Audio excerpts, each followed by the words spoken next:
बिस्मिल्लाहिर्रहमानिर्रहीम। अस्सलाम वालेकुम। कैसे हैं आप सब? तो डियर व्यूवर्स, आज मैं आपके लिए पकोड़ों की रेसिपी लेकर आई हूँ जो कि आप शाम की चाय के साथ एंजॉय कर सकते हैं। बारिश के मौसम में भी ये पकोड़े बनाकर खाने को दिल चाहता है। आज मैं बहुत ही आसान रेसिपी लेकर आई हूँ पकोड़ों की। और जो न्यू लोग मेरे चैनल कुक विद दीबा पर मेरी वीडियो फर्स्ट टाइम देख रहे हैं तो वो इस तरह से मेरे चैनल को सब्सक्राइब कर लें। ये रेड बटन को क्लिक करके सब्सक्राइब कर लें और बेल नोटिफिकेशन को भी ऑल पर क्लिक कर लें। तो चलिए फिर रेसिपी को स्टार्ट करते हैं। इसके लिए सबसे पहले मैंने जूलियन कटा हुआ ये प्याज ले लिया है। कप प्याज है मेरे पास और 1 कप ही इस तरह से मैंने जूलियन आलू कट कर लिए हैं। अच्छे से वॉश करके इसको मैं डाल दूँगी। और 1 कप पालक को भी मैंने अच्छी तरह धोकर काट कर डाल दिया है। ये 1 कप पालक है। और 1 कप ही हरा धनिया मैंने वॉश करके डाला है। और 1 टेबलस्पून हरी मिर्चें ये छोटी छोटी कट की हुई मैंने डाल दी हैं। अगर आपको नहीं पसंद तो आप स्किप भी कर सकते हैं। और यहाँ पे मैंने बेसन लिया है। ये 250 ग्राम बेसन है। इसको भी स्ट्रेन कर लेना है। यूज़ करने से पहले इसमें ड्राई मसाले ऐड करते हैं। तो 1 टेबलस्पून पिसी हुई सुरख मिर्च ली है और 1 टेबलस्पून मैंने नमक ले लिया है और हाफ़ टी स्पून हल्दी और 1 टीस्पून गरम मसाला पिसा हुआ, 1 टीस्पून खुश्क धनिया पिसा हुआ, 1 टीस्पून सुरख मिर्च कुटी हुई और 1 टीस्पून ज़ीरा, 1 टेबलस्पून खुश्क धनिया साबुत, ये इस तरह से मोटा मोटा कुटा हुआ है, ये मैं डाल दूंगी। और 1 टीस्पून चाट मसाला। अब ये सारे मसाले हमने डाल लिए हैं। अब इनको अच्छी तरह से सारी चीज़ों को पहले ड्राई ही मिक्स कर लेंगे, बाद में पानी ऐड करेंगे क्योंकि पालक और धनिया में भी पानी होता है, तो इसीलिए पानी हम इसमें ग्रेजुअली डालेंगे। जितनी ज़रूरत होगी उतना उतना पानी शामिल करके इसको अच्छी तरह से मिक्स करते जाएंगे। पानी एक ही बार सारा नहीं डाल देना, आहिस्ता आहिस्ता डालेंगे और इसका एक स्मूथ सा बैटर तैयार कर लेंगे। किसी भी चम्मच के बगैर हाथों से इसकी मिक्सिंग बहुत अच्छी होती है पकौड़ों के बैटर की। ये देखिए कितना अच्छा सा मिक्स हो गया है और ज़्यादा पानी भी नहीं हमने डाला। इस तरह से इसको आपने थिक फॉर्म में ही रखना है।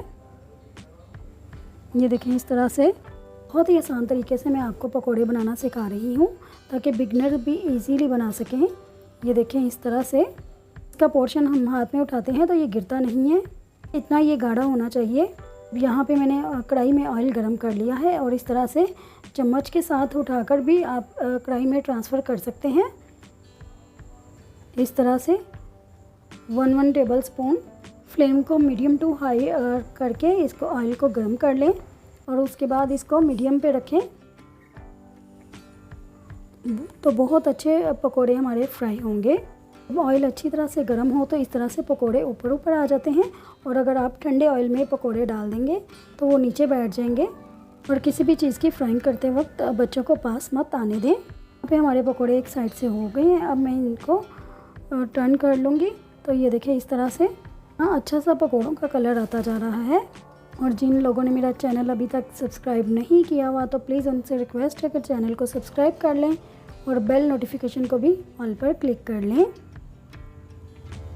तो ये पकोड़े फ्राई हो चुके हैं और अब मैं इनको एक नेट की मदद से निकालती जाऊंगी और साथ ही इस तरह से ये इसमें से एक्स्ट्रा ऑयल भी निकल जाएगा।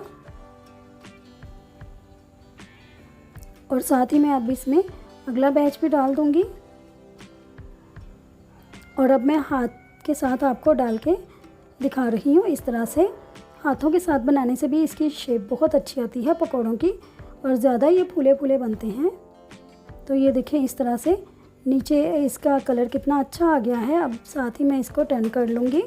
ज़्यादा डार्क ब्राउन कलर के नहीं करने, ये बस इतना सा गोल्डन कलर आए तो निकाल लें। अगर आपने मेरी कढ़ी पकौड़ा वाली रेसिपी नहीं देखी तो वो भी आप देख सकते हैं। उसमें भी मैंने पकोड़े बहुत अच्छे तैयार किए हैं और उस रेसिपी का लिंक भी मैं आपको डिस्क्रिप्शन में दे दूँगी।